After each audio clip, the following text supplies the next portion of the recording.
எல்லோரும் எப்படி இருக்கீங்க? இப்போ வந்து மசாலா வேர்க்கடலை வந்து எப்படி செய்யலான்னு பார்க்கலாம்.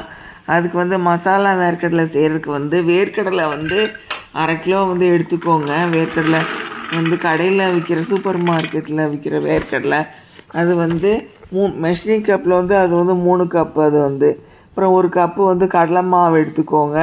அது 110 கிராம். அது வந்து அப்புறம் 1/2 கப் பச்சரிசி மாவு எடுத்துக்கோங்க. அது 60 கிராம். அது வந்து ஒரே 1 டேபிள் ஸ்பூன் வந்து குழம்பு மிளகாத்தூள் போட்டுக்கோங்க.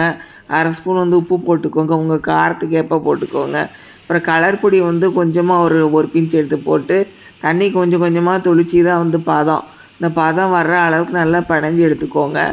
அதுக்கப்புறம் வந்து கடாயில் வந்து எண்ணெய் ஊற்றி சூடு பண்ணிக்கோங்க. கேஸ் ஃப்ளேம் மீடியத்தில் வச்சுக்கோங்க. அப்புறம் இந்த மாதிரி ஒரு வேர்க்கடலையாக எடுத்து இந்த மாதிரி பிகினர்ஸ்க்காண்டி சொல்கிறேன், அந்த மாதிரி போட்டுக்கோங்க.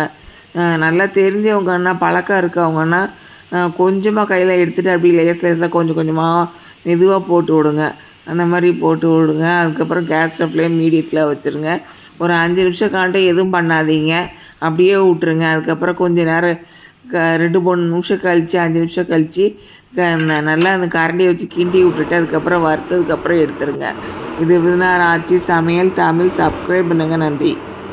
ஆரஞ்சு ஜூஸ் எப்படி செய்யலான்னு பார்க்கலாம். அதுக்கு வந்து 2 ஆரஞ்சு எடுத்துக்கோங்க. அதை வந்து எடுத்து தோலெல்லாம் நல்லா பிச்சு எடுத்துட்டு அதுக்கப்புறம் வந்து அதை எடுத்து மிக்ஸி ஜாரில் வந்து சின்ன சின்னதாக பிச்சு போட்டுருங்க.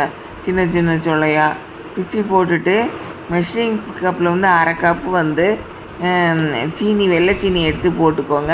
நாட்டு சக்கரை கூட நீங்கள் வேணால் போட்டுக்கலாம். அதுக்கப்புறம் வந்து அதை நல்லா ஓட விட்டுட்டு அதுக்கப்புறம் அதை எடுத்து தனியாக ஒரு ஃபில்டரில் வச்சு ஃபில்ட்ரு பண்ணி எடுத்துக்கோங்க. எடுத்துகிட்டு அதை வந்து 2 டம்ளரில் எடுத்து ஊற்றிட்டு எக்ஸ்ட்ரா வந்து கொஞ்சம் வந்து தண்ணி ஊற்றோன்னா கொஞ்சமாக ஊற்றிட்டு அதுக்கப்புறம் வந்து ஃப்ரிட்ஜில் வச்சுட்டு அதுக்கப்புறம் வந்து நல்லா சில்லானதுக்கப்புறம் எடுத்து சாப்பிடுங்க. இது வந்து குழந்தைங்களுக்கு ரொம்ப நல்லது. அப்புறம் வந்து பெரியவங்க வந்து டாக்டர்கிட்ட கேட்டுட்டு சாப்பிடுங்க. நன்றி.